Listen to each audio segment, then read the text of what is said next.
Hola, buenas tardes. Hola, hola. Buenas tardes, doctora. Hola, ¿Qué tal, buenas doctora? tardes. Buenas tardes. Bueno, Recording in progress. hola, hola. Bueno, vamos a empezar. Buenas tardes. Con el tema de suprarrenales. Y para empezar, este tema que es hipocortisolismo y crisis adrenal. Recuerden el eje, por favor, donde el hipotálamo produce CRH,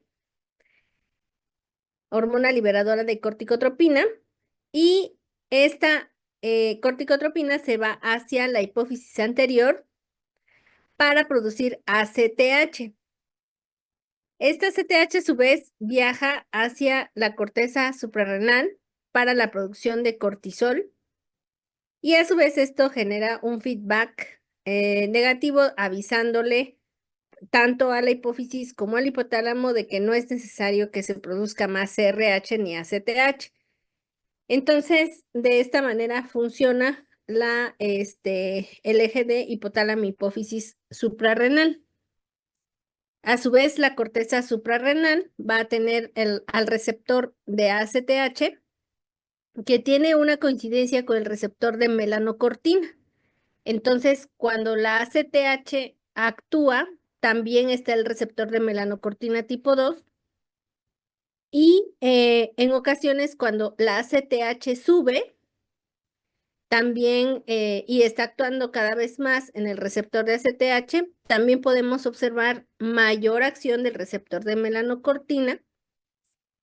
Y esto tiene que ver en una implicación clínica que es cuando el paciente con insuficiencia suprarrenal presenta hiperpigmentación, porque también hay mayores receptores de melanocortina que están activándose secundario a la activación de la ACTH. Ahorita lo veremos. Entonces, este es el ritmo circadiano del cortisol sérico. El cortisol se va a producir sobre todo alrededor de las 8 de la mañana. Si ven aquí, dice noche, 0 horas, 4 de la mañana, 8 de la mañana. Entonces, a partir de las 4 de la mañana empieza la secreción de cortisol, pero es mucho mayor a las 8 de la mañana. Por eso nosotros cuando solicitamos niveles de cortisol, los solicitamos a las 8 de la mañana, porque es más probable que tú midas el pico del cortisol en ese momento. Aquí están en este eje el cortisol plasmático.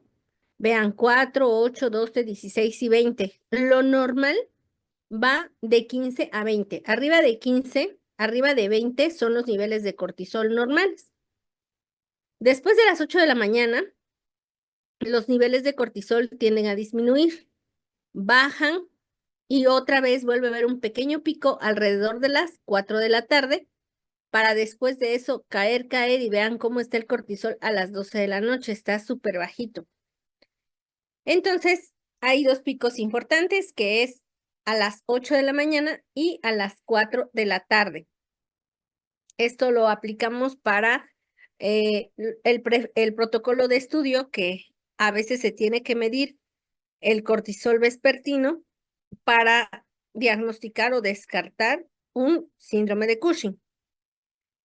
Es por eso que también, pues nosotros debemos de funcionar conforme al día, es decir, estar muy activos en la mañana, ir bajando nuestra actividad en la tarde, y pues todo lo que implique hiperexcitación debería de estar disminuido en la noche, porque es necesario que el cortisol a esa hora disminuya para evitar hiperglucemia, hipertensión. Y pues en el caso de nosotros los médicos, que en ocasiones pues tenemos trabajos nocturnos o hacemos la residencia, pues el cortisol sigue alto en el transcurso de la noche, y esto tiene implicación en la enfermedad metabólica que presenta el paciente. Lo que vamos a estudiar entonces en estas primeras clases son las alteraciones de la corteza suprarrenal. La suprarrenal tiene una corteza, tiene una médula. La corteza, a su vez, se va a dividir en cápsula y posteriormente en zona glomerular, fascicular y reticular. Hasta la parte de adentro, después de la zona reticular, se encuentra la médula suprarrenal y cada una de ellas se encarga de la producción de distintos tipos de hormonas. La corteza entonces va a producir aldosterona en la parte glomerular que está cercana a la cápsula. La aldosterona pues es un mineralocorticoide que se produce entre 100 y 150 miligramos al día. En la segunda zona, que es la zona fascicular, se producen los glucocorticoides como el cortisol en una cantidad de 10 a 20 miligramos al día. Luego parte de la misma corteza está la zona reticular que forma andrógenos como la dehidroepiandrosterona, la dehidroepiandrosterona sulfatada y la androstenediona en una cantidad mayor a 20 miligramos por día. Entonces, la patología va siendo distinta según la zona que esté afectada en el paciente, según la zona de la corteza. Mención aparte son las patologías de la médula. Entonces, en esta ocasión vamos a hablar del hipocortisolismo, que ya lo hemos mencionado en la clase de Sheehan, panhipopituitarismo, en el cual decíamos va a haber deficiencia de cortisol, y yo les dije que el cuadro clínico lo íbamos a abordar hasta que entráramos a la glándula suprarrenal, pero que era súper importante porque de aquí dependía la vida del paciente. Entonces, recuerden que en esas entidades, la hipófisis, pues te estaba sufriendo algún daño, por ejemplo, una isquemia secundaria a una hemorragia obstétrica, eso era el síndrome de Sheehan, o también la presencia de algún tumor que dejaba sin irrigación a la hipófisis, o bien algún sangrado que pudiera tener el paciente a nivel hipofisiario. Eso hacía que la ACTH no se formara y no había quien le diera la señalización a la suprarrenal para que produjera cortisol. Entonces, a eso le vamos a llamar hipocortisolismo. Entonces, el hipocortisolismo o la insuficiencia suprarrenal se va a dividir en primaria y secundaria. Cuando hablamos de primaria, estamos hablando de que el problema está aquí en la glándula suprarrenal, entonces aquí está el problema a nivel primario. Y cuando estamos hablando de insuficiencia suprarrenal secundaria, el problema está en la hipófisis. Cuando hablamos del problema primario, estamos refiriéndonos a que hay una destrucción de la glándula suprarrenal. Esta destrucción puede ser secundaria a un proceso autoinmune o bien a infecciones o tumores que pueden acabar con la suprarrenal. Y cuando hablamos de la insuficiencia suprarrenal secundaria, es que aquí no se está produciendo ACTH. Y ahorita ya les mencioné las causas. A nivel hipofisiario, pues tendríamos que regresarnos al tema de hipófisis cuando hablamos del síndrome de Sheehan, de panhipopituitarismo, y lo más común es el uso de esteroides. Este uso de esteroides, pues es una iatrogenia en la cual el paciente consume Ajorrey, consume Traumafin, medicamentos que escucha en el radio, que ve en las redes sociales, que quitan todos los dolores, y al ingerir una dosis muy alta de cortisol, hace que la ACTH deje de producirse, y esto es una insuficiencia suprarrenal secundaria cuyo cuadro es exactamente igual. Y cuando ustedes, que lo que vamos a describir, y cuando ustedes tengan este tipo de pacientes en los cuales sospechan insuficiencia suprarrenal, la pregunta obligada es si el paciente, el adulto mayor, no estará tomando algún producto milagroso para quitarse el dolor y cuánto tiempo lleva tomando ese producto. Entonces, la etiología de la insuficiencia suprarrenal entonces es primaria por destrucción glandular. Esto puede deberse a situaciones autoinmunes, a eso le llamamos a llamar adrenalitis autoinmune, extirpación quirúrgica, que hayas quitado la suprarrenal por algún tumor, infecciones, esto es lo más frecuente en nuestro medio, tuberculosis. En los países europeos, pues la causa más frecuente es una adrenalitis autoinmune, pero en los países latinoamericanos, en México, pues tenemos más comúnmente la infección por tuberculosis de la glándula suprarrenal que causa la insuficiencia suprarrenal primaria. También puede ser por hongos en el caso de infección por VIH y hemorragia cuando ocupamos anticoagulantes, puede ser secundario a metástasis, pero también hay otros medicamentos como el ketoconazol que pueden inhibir también la producción de corticoides directo desde la suprarrenal, citotóxicos y anticuerpos bloqueadores de ACTH. Entonces, estas dos de acá, la autoinmune y la infecciosa, son las principales causas para nosotros. En cuanto a la insuficiencia suprarrenal secundaria, ya lo mencioné, panhipopituitarismo, alguna cosa rara de déficit aislada de ACTH. Aquí está lo de la cuestión iatrogénica, esteroides exógenos de forma prolongada y producción tumoral de esteroides. Entonces, cuando estamos hablando de una situación autoinmune, a eso le vamos a llamar enfermedad de Addison. En el mundo occidental ocupa el 70% de todas las causas, principal causa en países desarrollados. Aquí por los anticuerpos contra la 21 hidroxilasa, eso es lo que tendríamos que pedir para diagnosticar la enfermedad de Addison. Las suprarrenales se atrofian. Por lo general, la médula queda intacta, pero la corteza se va a atrofiar y va a dejar de producir el paciente, sobre todo glucocorticoides.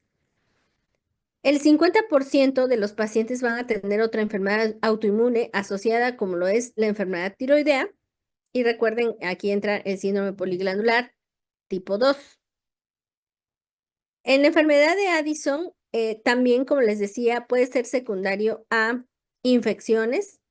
La causa más frecuente de insuficiencia suprarrenal primaria a nivel mundial, como es la infección de tuberculosis, histoplasmosis, criptococosis, citomegalovirus, VIH. En la insuficiencia suprarrenal secundaria estamos hablando de, otra vez, la hipófisis. Aquí les pongo la dosis de esteroides que se tienen que usar para suprimir el eje. Entonces, la supresión del eje se da cuando utilizamos hidrocortisona más de 30 miligramos al día durante 3 semanas, la prednisona 7.5 miligramos al día por 3 semanas, dexametasona 0.75 miligramos por día por 3 semanas. Estas son las dosis equivalentes y el tiempo de uso para nosotros generar una insuficiencia suprarrenal secundaria. Hay que tenerlo en cuenta porque ahorita, pues yo les digo, el adulto mayor que se le quita el dolor y está utilizando este tipo de medicamentos, pero también pudiera ser que nosotros, al momento de medicar a un paciente, no le estamos quitando el esteroide desescalándoselo.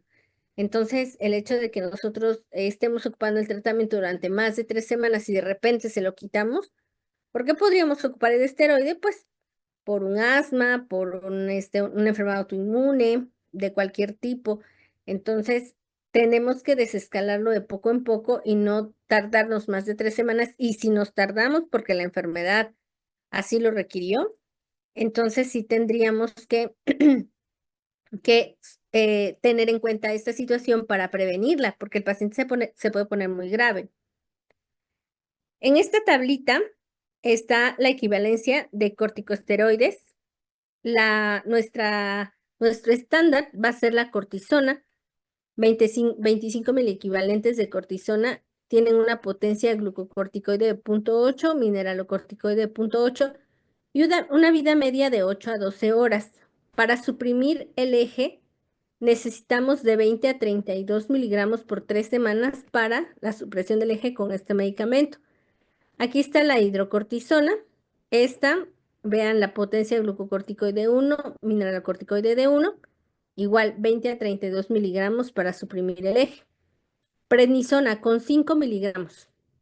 Metilprednisolona con 4. Triamcinolona con 4. Fludrocortisona con 2 miligramos. Deflazacort con 7.5 miligramos. dexametasona con 0,75 miligramos y betametasona con 0,6 miligramos. Estas son las dosis equivalentes y aquí vienen las potencias glucocorticoides, es decir, qué tan potentes son para desinflamar. Vean la dexametasona, la potencia desinflamatoria 25 versus hidrocortisona que es 1, betametasona 30, ¿sale? La potencia mineralocorticoide. Mineralocorticoide significa qué tanto ese corticosteroide tiene la capacidad de elevar los niveles de sodio. Entonces, vean, la fludrocortisona tiene una potencia mineralocorticoide de 125 versus 0,8, 0,8, 0,5, 0 de triamcinolona, 0 de dexa, 0 de betametasona. Entonces, la potencia mineralocorticoide para mantener el sodio y mantener también la presión arterial, pues es más potente en fludrocortisona. Aquí están los tiempos de la vida media. Por ejemplo, vean cómo la vida media de la mayoría, excepto de estos, va de 36 horas, pero en dexametasona va hasta de 54 horas. Y bueno, la dosis para suprimir el eje de cada una de ellas, aquí va desde 1 miligramo de dexametasona durante 3 semanas. Sería una dosis para suprimir el eje. Es por eso que se hace este plan propuesto para la sustitución de esteroides en los pacientes para la retirada del tratamiento crónico. Entonces nos dicen, si tu paciente, ustedes lo que tienen que hacer es hacer la conversión. Por ejemplo, 5 miligramos de prednisona es igual a 20 miligramos de hidrocortisona. O bien, por ejemplo, si están utilizando dexametilprednisolona 20 miligramos, pues tienen que hacer su reglita de 3 para ver a cuánto equivale de prednisona. Entonces, nosotros vamos a desescalar los esteroides, ya sea los mismos esteroides o bien vamos a tener que meter prednisona para ir desescalando. Si la dosis de prednisona es mayor a 7,5, menor a 3 semanas, puedes parar rápidamente. Por ejemplo, bajarle a 2,5 miligramos, ir desescalando a menos de 2,5 cada 3 a 4 días y parar. Si el paciente está en 5 a 7,5, puedes ir bajando 1 miligramo cada 2 a 4 semanas. Y si la dosis de prednisona es menor a 5, se puede ir disminuyendo 1 miligramo cada 2 a 4 semanas. Cuando el glucocorticoide ya duró más de 3 semanas, hay que convertir los 5 miligramos de prednisona en 20 miligramos de hidrocortisona y de ahí ir bajando 2,5 miligramos por semana hasta quedarnos en 10 miligramos al día. Después de 2 a 3 meses de hidrocortisona, 10 miligramos al día, entonces hay que checar si el paciente está bien de todos los parámetros, por ejemplo, está bien de su glucosa, de su sodio, etcétera. Podríamos retirar la prednisona, la hidrocortisona, pero si el paciente se descompensa, se le baja la glucosa, se le baja la presión, entonces tendríamos que continuar el tratamiento. La deficiencia entonces de glucocorticoides primaria, es decir, la insuficiencia suprarrenal primaria, se va a manifestar ya sea por cuestiones autoinmunes. Aquí estamos regresando ahorita porque salió el tema de la secundaria, que estamos hablando de la más común, que es la iatrógena, y entramos al tema de los esteroides, qué dosis, cómo desescalarlos, cuál es la recomendación. Pero voy a regresar a la primaria y dijimos que la causa más común es autoinmune y en nuestro país tuberculosis. ¿Cómo se manifiesta clínicamente una insuficiencia suprarrenal primaria? Con hiperpigmentación de la piel. Y es que nosotros, al tener una deficiencia de cortisol, vamos a tener como un reflejo el incremento de ACTH. Y al actuar la ACTH, al aumentar mucho los niveles de ACTH, esto a su vez va a estimular los receptores de melanocortina. Al estimularse los receptores de melanocortina, vamos a tener hiperpigmentación. Entonces vean, por ejemplo, aquí está la foto de una mano normal, morenita normal, y aquí como se le pone la mano muy oscura, como de mecánico. Si nosotros vemos a esta persona, pues decimos una persona con una pigmentación normal, pero cuando tú pides su credencial de lector o una foto previa, ves que la tez de esa persona era más blanca. Entonces, esta pequeña pigmentación obedece a una insuficiencia suprarrenal primaria. Y también esto que está aquí no es un frijol, es pigmentación de las encías, que también pueden presentar este tipo de pacientes, así que tenemos que revisarles la boca, revisar los carrillos, porque a veces ahí están los puntitos de pigmentación, e incluso la revisión genital, porque en ocasiones ahí están estos puntos. ¿Qué pasaría en un hipocortisolismo secundario? Y eso, pues si ustedes van a ser clínicos, pues les van a preguntar, ¿qué pasa? ¿Cuál es la diferencia entre la insuficiencia suprarrenal? ¿O cómo hace la diferenciación clínica entre la primaria y la secundaria? En la secundaria, recuerden que la ACTH está a nivel de la hipófisis. Entonces, el problema es que tú no estás produciendo ACTH porque estás teniendo un panhipopituitarismo, un síndrome de Sheehan, entonces la ACTH está baja. Y si la ACTH está baja, entonces ese paciente no va a presentar este estímulo de los receptores de melanocortina y van a ser pacientes que tienen todo el cuadro de insuficiencia suprarrenal, excepto que no van a tener la hiperpigmentación. Esa es la diferencia clínica entre la primaria y la secundaria. ¿Hasta aquí tienen alguna duda?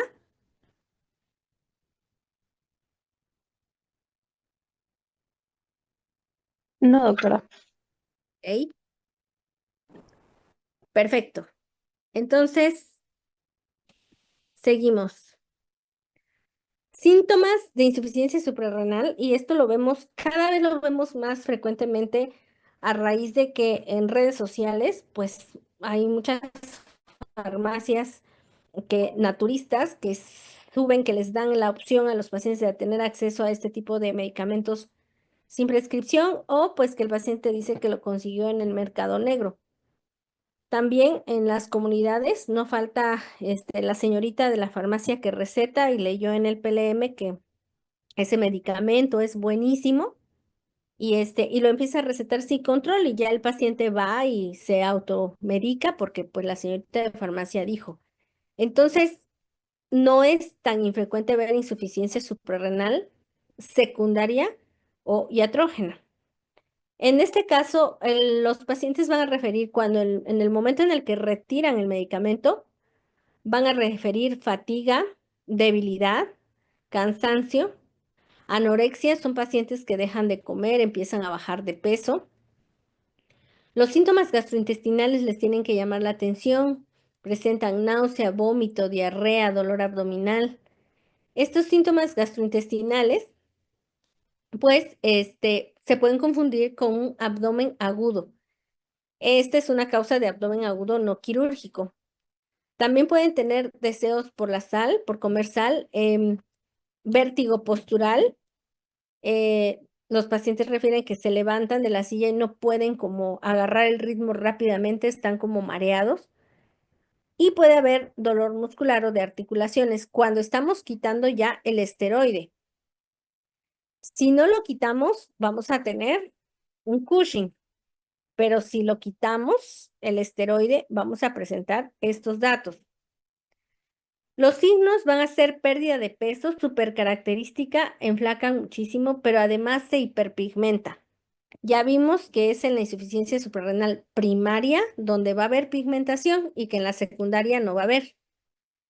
Y bueno, algo súper importante es que estos pacientes pueden llegar al área de urgencias por hipotensión, hiponatremia, y aquí no viene, pero por hipoglucemia. Cuando tenemos esa triada, creo que ya se las había comentado previamente, cuando tenemos esta triada de hipotensión, hipoglucemia, hiponatremia, es altamente probable que ese paciente tiene insuficiencia suprarrenal. También los pacientes, y lo platicábamos cuando el síndrome de Sheehan, decíamos que estas pacientes son llevadas 30 años después por el hijo que ya tiene 30 años y que lleva a su mamá por alteraciones de la memoria, depresión y psicosis. Entonces, la llevaron porque está presentando en ese momento insuficiencia suprarrenal. Y este deterioro cognitivo, pues, obedece a la presencia de hiponatremia. ¿Qué otras alteraciones puede tener? Hipercalemia, hipercalcemia, elevación de azuados, anemia, eosinofilia. Y como también se alteran los andrógenos suprarrenales, pues hay pérdida del vello axilar y púbico, piel seca y prurito. Aquí está la triada: hipotensión, hipoglucemia, hiponatremia en el 90% de los casos. Y también pudiese haber hipercalemia en el 60% secundario a la deficiencia de aldosterona, porque también recuerden que en las capas, dijimos, primero se produce la aldosterona, en la capa glomerular, en la capa fascicular venían los glucocorticoides y en la capa reticular venían los andrógenos. Entonces, si no hay aldosterona, estamos hablando aquí de la corteza suprarrenal. Si no hay aldosterona, entonces va a haber elevación del potasio. Si no hay glucocorticoides, vamos a tener estos tres. Y si no hay andrógenos, es la pérdida de vello, como decía la diapositiva anterior. Diagnóstico de insuficiencia suprarrenal está súper fácil. Voy a medir el cortisol sérico matutino a las 8 de la mañana. Lo normal es arriba de 18. Para hablar de hipocortisolismo debe de estar abajo de 3.6 microgramos por decilitro. Pero hay un área de penumbra que está entre los 3.6 y los 18 microgramos, a los cuales le vamos a tener que hacer una prueba confirmatoria, que es la prueba de hipoglucemia o la prueba de tolerancia a la insulina. La prueba de hipoglucemia o de tolerancia a la insulina consiste en que ustedes, cuando veíamos el tema de hipoglucemia, cuando se bajaba la glucosa, decíamos que la primera hormona que bajaba era la insulina, pero que las otras acciones es que las hormonas contrarreguladoras de la insulina iban a subir, entre de esas la hormona de crecimiento, y decíamos también el cortisol. Estas hormonas van a subir para contrarrestar la hipoglucemia que está presentando el paciente. Entonces, lo que vamos a hacer ante una deficiencia de cortisol es generar una hipoglucemia para ver si el cortisol efectivamente se sube. Entonces, vamos a administrar insulina a 0.1 a 0.15 unidades por kilo intravenosos para generar una hipoglucemia. Recuerden, hipoglucemia es menor a 70, pero aquí vamos a llevar al paciente a 40. Con estos 40, en el momento en el que el paciente caiga a una glucosa menor a 40, tú tienes que estar tomándole niveles de cortisol. Y lo normal es que esperemos un cortisol mayor a 18. O bien que de lo que tenía basalmente de cortisol suba al menos 7 microgramos por decilitro. Esa sería una buena respuesta. Pero si estás ante una insuficiencia suprarrenal, ante una glucosa de 40, ante una insuficiencia suprarrenal verdadera, el cortisol va a estar como si nada, nunca va a subir. Entonces no va a haber quien responda ante esta hipoglucemia. ¿Sí quedó claro esta prueba? Sí, doctora. Perfecto.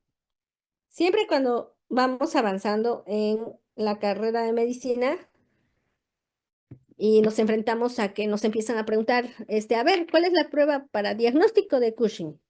Para diagnóstico de acromegalia, para diagnóstico, muchas veces nos vamos a confundir. Entonces no falta quien quiera diagnosticar Cushing con una prueba de hipoglucemia. Tienen que entender de dónde viene, de las hormonas contrarreguladoras, para que no se les olvide. Contraindicaciones: a quienes no le haríamos la prueba de hipoglucemia: a alguien que tiene cardiopatía isquémica, epilepsia, ancianos, que está embarazada, un hipotiroidismo no controlado, porque si está hipotiroidea no controlada y aparte tú le haces la prueba, son dos hormonas que van a descontrolarse en ese momento. Y en un paciente que es evidente que tiene un hipopituitarismo severo, pues no es necesario. Dice aquí, ¿esta es la misma prueba que se realiza embarazadas? No, yo creo que nos estamos confundiendo. La prueba que se realiza a las embarazadas, y qué bueno que preguntas, es la curva de tolerancia a la glucosa oral de 2 horas con 75 gramos.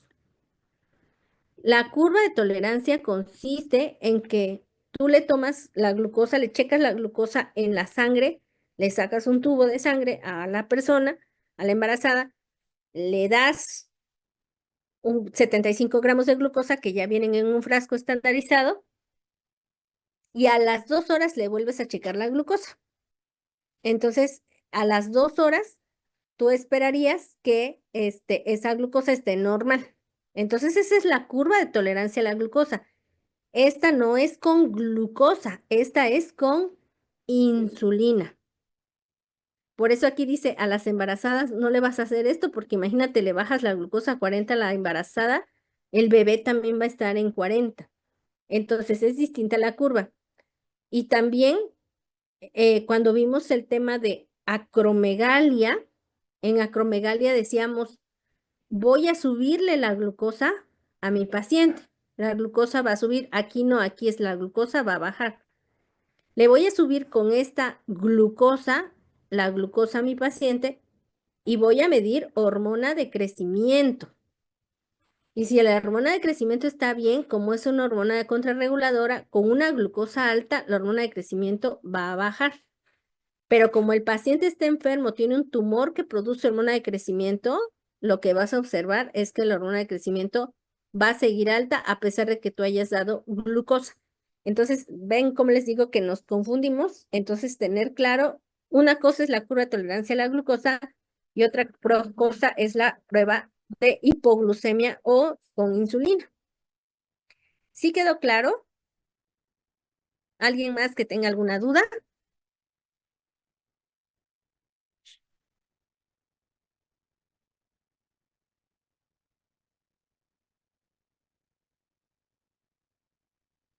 ¿Dudas? ¿Dudas? ¿Dudas? No, doctora, ninguna. ¿No? Bueno, no se confundan. Y si se confunden, pregunten porque si no, está mal que se queden con la duda. Y bueno, entonces ya demostramos que la persona no eleva cortisol. Nosotros ya vamos acá. Le bajaste la glucosa, no subió el cortisol, quedó bajo.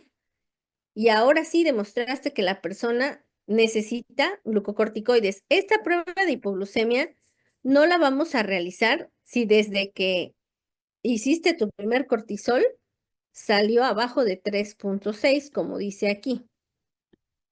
Ahí ya no hay vuelta de hoja, tal vez vuelvas a medirle en el laboratorio un cortisol sérico matutino a las 8 de la mañana, por segunda ocasión para corroborar, pero ya no tienes que hacer la prueba de tolerancia a la hipoglucemia, a la insulina, porque esa solamente la vas a hacer cuando queda en un nivel dudoso de 3.6 a 18. Arriba de 18 es normal, entonces ya lo descartaste, pero pudiera ser que tú dices, es que tiene todo el cuadro clínico y me salió en 5, me salió en 7, que sigue la prueba de hipoglucemia.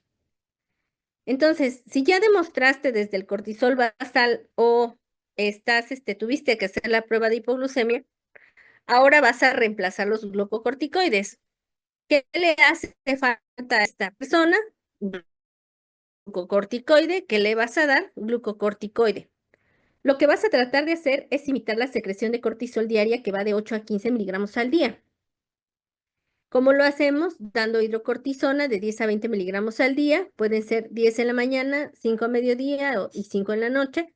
O bien 10 en la mañana y 5 en la tarde, imitando esto de las 8 de la mañana y las 16 horas. Serían los horarios en los cuales nosotros daríamos la hidrocortisona. En cuanto a la prednisona, daríamos 5 miligramos a las 8 de la mañana y 2.5 a las 16 horas. La hidrocortisona es muy cara. Creo que una cajita puede llegar a costar 1,000 pesos y la prednisona pues cuesta como 30 pesos. Entonces, lo correcto es suplementar con hidro, pero la realidad del país nos hace dar prednisona. Ujú. Puede ser que bajes la dosis a 5 miligramos al día y ese paciente está bien. ¿Cómo sé yo que está bien? Porque tengo que vigilar los datos de alarma, que son la glucosa, la presión y el sodio. Mi sodio tiene que estar normal, mi presión normal y mi glucosa normal. Además de checar el estado clínico, generalmente son pacientes que llegan, cuando tú les quitas el esteroide o por alguna razón eso lo quitaron, llegan gritando, desconociendo, agresivos, o bien todo lo contrario, no reconocen a nadie, están callados, como si les hubiera dado un EBC. Entonces, cuando tú ya regresas la prednisona, esa persona llega neurológicamente a estar completamente normal.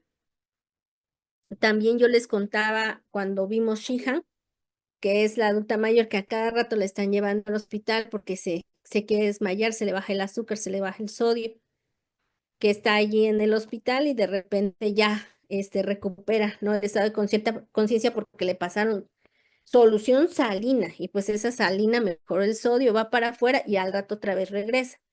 Entonces ellas neurológicamente se recuperan muy bien cuando ya tú das la prednisona. Suben de peso, se les quita la hiperpigmentación. Los mineralocorticoides se van a sustituir con fludrocortisona.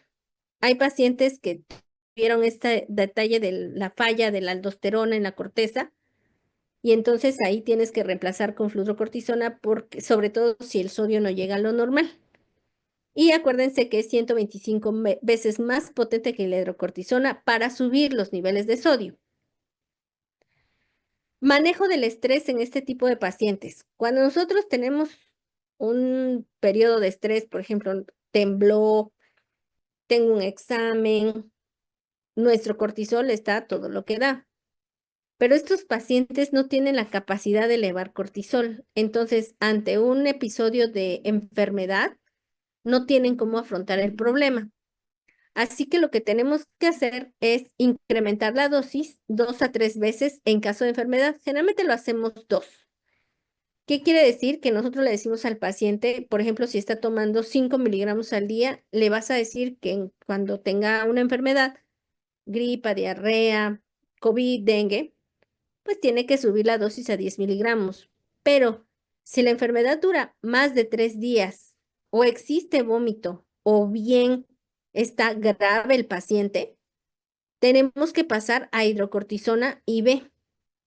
Puede darse la hidrocortisona en el hospitalizado en una dosis de 50 miligramos cada 2 horas IV, pero si está grave, 100 miligramos cada 8 horas. Hay pacientitos que van a llegar con su pulsera que va a decir insuficiencia suprarrenal o que va a decir dependiente de esteroides. Ahí ustedes saben que si ese paciente, no sé, llegó accidentado, no les puede decir a ustedes que es dependiente de esteroides, ustedes tienen que meter la hidrocortisona 100 miligramos cada 8 horas IV hasta que ese paciente salga de la gravedad. De la misma manera, ustedes van a ver en el área de urgencias que cuando los pacientes están a veces con norepinefrina, dopamina, vasopresina y todas las aminas, y no jala, no jala, no jala ese paciente, no sube su presión arterial, tienen que meter hidrocortisona también pensando en que sea un choque de este origen, ¿no? Que tenga insuficiencia suprarrenal. En el caso de procedimientos como una endoscopía, una arteriografía, un enema varitado, tenemos que dar una dosis de 100 miligramos IV, dosis única. Y bueno, recuerden que los síndromes poliglandulares, como el Addison, puede formar parte del síndrome poliglandular tipo 1. Entonces, recuerden, el componente principal es Addison, hipoparatiroidismo y candidiasis mucocutánea. Componentes menores, diabetes 1, hipogonadismo, adenohipofisitis, Sjögren, tiroiditis, hepatitis autoinmune. Y bueno, les dejo esta foto de esta chica que es famosa por ser diferente y y que tiene este síndrome poliglandular. como parte de la insuficiencia suprarrenal, como parte del síndrome poliglandular tipo 2, pues se junta el Addison con la enfermedad tiroidea autoinmune y pueden juntarse dos cosas. Por ejemplo, vean aquí, este paciente está moviendo sus manitas y como las manos se ven súper oscuras y al mismo tiempo se ve el vitiligo. Entonces pueden estar coexistiendo las dos entidades vitiligo, pero al mismo tiempo la hiperpigmentación secundaria a la activación de ACTH que está tan alta que está activando los receptores de mineralocorticoides. Puede acompañarse también de diabetes. No es diabetes tipo 2, es diabetes tipo 1, de alopecia. Muy bien. ¿Dudas hasta aquí?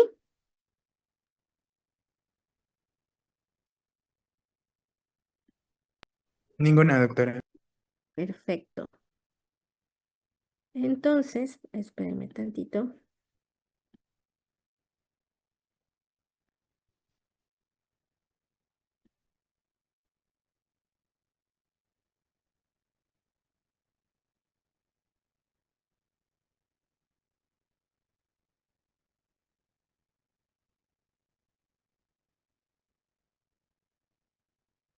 Alguien pregunta. Tengo entendido que para los hemangiomas el tratamiento solo es con corticoides. Entonces, ¿eso podría generar insuficiencia suprarrenal o Cushing? Así es. Cualquier esteroide en la dosis que comentamos que tendríamos que hacer la conversión dependiendo del tipo de esteroide que estamos usando. Si tenemos más de 3 semanas de uso, puede generar al retirarlo, uno, si lo estamos usando mucho tiempo, podríamos generar Cushing, porque sería un Cushing iatrógeno de tanto esteroide que está recibiendo un paciente, incluso por una enfermedad autoinmune, ¿no? Una artritis reumatoide, un lupus que por alguna razón requieran el uso de esteroide, pues de tanto esteroide le vas a generar Cushing, pero cuando quite el esteroide, ahora se va a ir al otro lado, se va a ir a la insuficiencia suprarrenal. Entonces, sí, si el tratamiento de esa enfermedad de hemangioma es con esteroides y lleva más de 3 semanas, sí puedes generar una insuficiencia suprarrenal, ¿no? Y un Cushing también.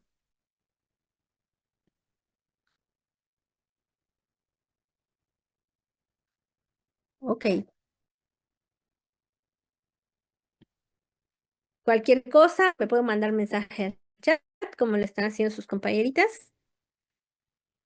Sigamos. Ahora vamos a ver el lado contrario, que es el hipercortisolismo o enfermedad de Cushing, o síndrome de Cushing más bien. Nuevamente tenemos al eje donde se está liberando el factor liberador de corticotropina. Posteriormente está la ACTH, que esta se está produciendo aquí en hipófisis, resultado de la acción de CRF sobre hipófisis. Recuerden que todas estas hormonas pues se van a producir en las células corticotropas de la adenohipófisis y posteriormente viene el estímulo sobre la corteza suprarrenal para producción de corticoides. Entonces, en esta entidad, otra vez hablamos del signo del ritmo circadiano, 8 de la mañana se está produciendo el cortisol y 4 de la tarde nuevamente. A medianoche observen cómo no se produce nada de cortisol. Entonces, en el síndrome de Cushing es una patología que se presenta como consecuencia de la exposición crónica a glucocorticoides de origen endógeno, es decir, que tú los estás produciendo desde tu suprarrenal o exógeno. Esto es que tú estás tomando esteroides como esto del ajo rey, etcétera. La incidencia va de 0.2 a 5 casos por millón de personas año. La prevalencia 40-80 por millón de personas y más o menos la edad promedio del diagnóstico es a los 41 años. Se da más esta patología en mujeres que en hombres.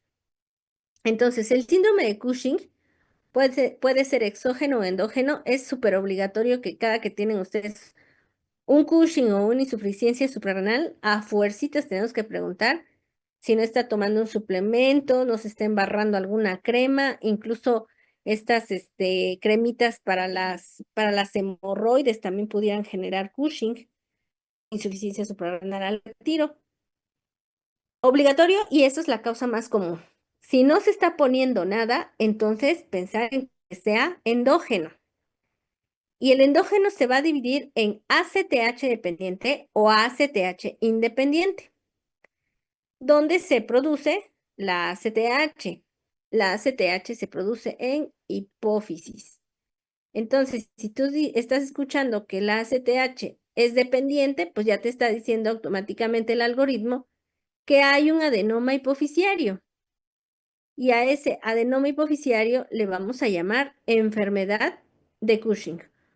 Entonces, una cosa es el síndrome de Cushing y otra la enfermedad de Cushing. Enfermedad de Cushing ya te está diciendo que tiene un tumor en la hipófisis.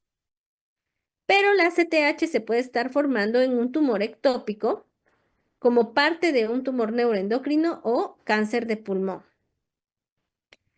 En cuanto a la producción ACTH independiente, esto quiere decir que la hipófisis no es la que está enferma, sino es la glándula suprarrenal, la que está arribita del riñón, la que está enferma.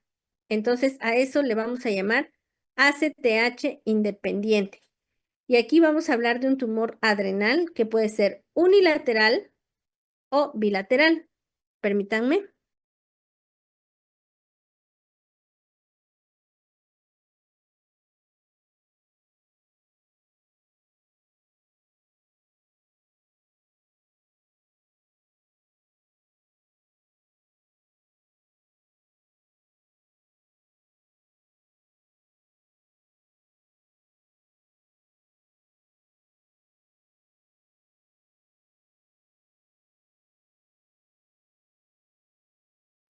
Muy bien.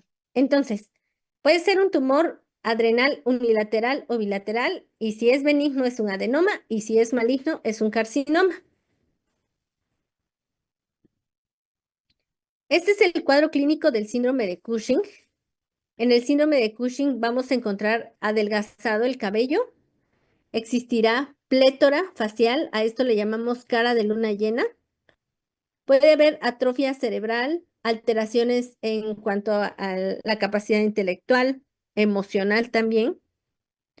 Silla turca alargada depende de la causa. Aquí, una acusión en la región cervical posterior, a la cual le vamos a llamar jiba de búfalo. Puede haber inmunosupresión, hipertensión. Un paciente joven con hipertensión arterial es obligado, si tú estás viendo que está con obesidad, que está muy joven y no logras controlar la presión, es obligatorio ir a buscar síndrome de Cushing. La piel se adelgaza, es una piel delgada que se rompe fácilmente. Puede haber hipertensión adrenal, igual depende de lo que estamos investigando de la causa del Cushing. Una diabetes de difícil control, hay que buscar esta entidad. Muy característico, muy clásico, y ustedes lo aprenden a partir de ahora, que cuando el paciente está súper flaquito de los bracitos, súper flaquito de las piernitas y tiene tremendo abdomen marcado por estas estrías violáceas, tienen que pensar en Cushing. Entonces aquí la obesidad es de tipo central, existe desgaste del hueso, hay osteoporosis, debilidad muscular, puede haber úlceras en la piel e hiperpigmentación o púrpura. Vemos acá, por ejemplo, en el caso de esta paciente, estamos viendo que la cara es de luna llena. Vean, por ejemplo, cuando estamos hablando de ovario poliquístico, les he mencionado en otras ocasiones que ovario poliquístico es una entidad en la cual hay irregularidad menstrual, dificultad para bajar de peso, pero también hay datos de hiperandrogenismo, que es tener vellito, por ejemplo, en la cara, en el abdomen, en la espalda, y vean ustedes cómo esta paciente tiene bastante vellito en la cara. Y también tiene acné, ese es otro dato de hiperandrogenismo. Esto pudiera ser un ovario poliquístico. claro que nosotros ya estamos viendo la carita de luna llena, entonces obviamente pues cuando nosotros tenemos presencia de acné, presencia de hirsutismo, algo que tenemos que ir a buscar es un síndrome de Cushing. Entonces aquí está nuevamente la jiba de búfalo y las estrías abdominales que son características y puede haber hipertrofia cardíaca por la hipertensión de difícil control. Este es otro caso. Vean, aquí el muchacho está presentando como su cara era hasta como cuadrada y de repente presenta cara de luna llena. Súper característica es la jiba de búfalo. Vean ustedes cómo tiene acné. Este es un pacientito que, miren cómo tenía las estrías violáceas. Son estrías súper marcadas. Vean aquí en este otro cuadro, la región de los glúteos. Aquí él tenía las estrías en todos los brazos, pero también vean cómo está su carita súper redondita de luna llena, también está como muy enrojecida la cara y bueno, aquí no se fotografió la jiba de búfalo. Otro caso más, donde vean cómo está este brazo, esto es, digo, una persona que es gordita, o cuando estamos nosotros subiendo de peso, vemos cómo nuestros brazos van aumentando de volumen junto con nuestra pancita, pero aquí no es así. Aumenta mucho el volumen abdominal, pero los brazos y las piernas se atrofian. ¿En quién vamos a sospechar síndrome de Cushing también, aunque no traiga estas características, que generalmente los traen? En una diabetes de difícil control, hipertensión de difícil control, dislipidemia y ovario poliquístico. ¿Cómo vamos a abordar un síndrome de Cushing? Vamos a hacer pruebas de escrutinio para demostrar que está aumentado el cortisol y luego vamos a hacer pruebas de localización, es decir, ver si el problema está en la hipófisis o está en la suprarrenal. Es malo que nosotros llega el paciente con Cushing y luego vas y le haces la resonancia de hipófisis y la tomografía de suprarrenales para ver a cuál le pegas, porque en muchas ocasiones vas a encontrar hallazgos incidentales y te vas a perder. Entonces, lo primero es hacer las pruebas de escrutinio y jamás vas a hacer primero las pruebas de localización. Primero van las pruebas de escrutinio. La regla de oro es que debes de descartar con firmeza, dice aquí, que el paciente no haya sido expuesto a glucocorticoides exógenos porque es la causa más común. Muy bien, hasta aquí llegamos y para el día de mañana ya abordamos estas dos pruebas que son un poquito complejas. Listo. ¿Dudas?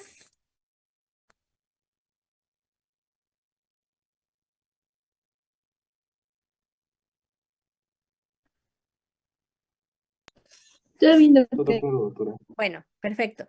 Listo, nos vemos mañana. Gracias, chicos. Gracias, doctora. Hasta mañana. Hasta Hasta mañana. mañana. Hasta mañana. Bye, bye. Gracias. Recording stopped.